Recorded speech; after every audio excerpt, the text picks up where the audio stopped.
A warm welcome to Disky Talk with Liolo. If you're tuning in for the very first time, I do ask that you please subscribe and hit that notification bell. If you've been a part of this journey, if you thoroughly enjoy this episode. So, on today's episode, I discuss all things Kaizer Chiefs as I have a tactical feature-focused episode on Pule Mmodi. So, on today's episode then, we're going to have a look at Pule Mmodi, who is then a left winger who plays for Kaizer Chiefs, who has had a relatively good start for Kaizer Chiefs within the league, as he does currently sit on 3 goals and he's created quite a number of chances for Kaizer Chiefs. He's offered a lot of skill, a lot of speed and a lot of creativity as well.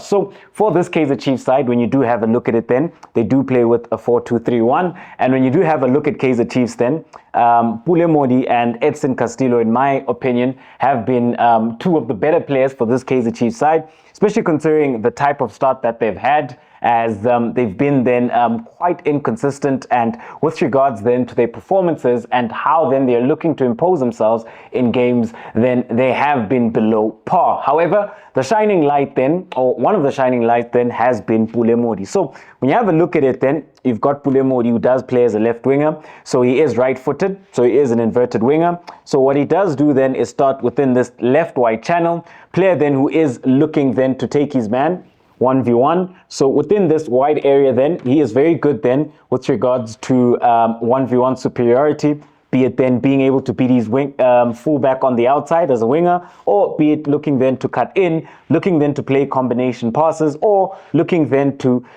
drift into this left-sided half space and looking then to create big chances for this Kaizer Chiefs side, or looking then to break into the box. However, we've also seen that he can also come off the right-hand side, but he is a lot more effective when he does come from the left. We've also seen then that he is able then to ensure that from deep, he is able to ensure that he can link up play very well and ensure that he can progress the ball whenever then he does have those combination plays. As a result of that, he does actually score, I would think, one of his best goals within his career, where then they were playing against Stellenbosch. So what you do see then, the fullback is up, he comes into that left-sided half space, so a pass is played into him then by Dstv. He does get the ball, he turns, and how he positioned himself in between the lines was very good. He turns and then he is able then to play a 1-2 then with Mtanzane, gets it again,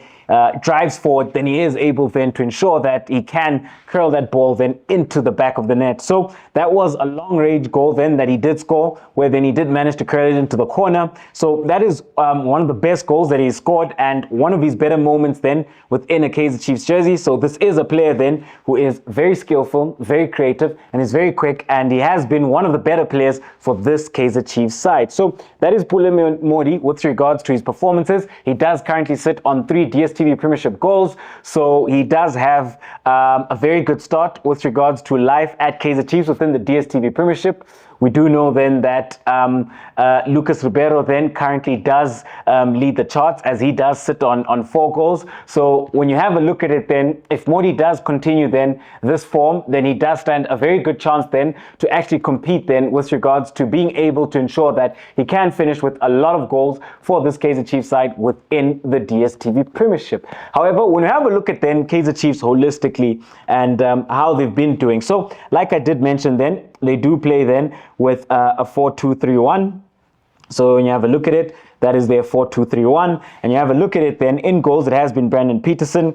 At right back then, it has been Frosler. We've also seen Zita Kwiniga play at right back. And there's a right-sided centre-back, given Simang was the left-sided centre-back, Dstv. At left back, it is Santi. When you move on then right along within the heart of midfield with a dove pivot, you've got Mart, and then you've got Castillo. You've got Mmodi off the left-hand side. Then you've got Tutuzim Tanzani as the 10. Up front, you got Tupria. And then off the right-hand side, you do have Potane then, who does play as an inverted winger coming off the right-hand side. So this is the lineup that has been used mostly by coach Molefi Ntseki and this Kaizer Chiefs side. But when you do have a look at them then, and some of the things that they've really struggled with. So when you have a look at them then, they do look to build up from deep, But when you have a look at it then, part of the reason why they have struggled then in possession, especially when it comes then to build up, is the distances then and the lack of support when it comes then to the ball carrier. So say for example then, given Simang was on the ball, what you would see is that sometimes you do have Castillo coming then to support,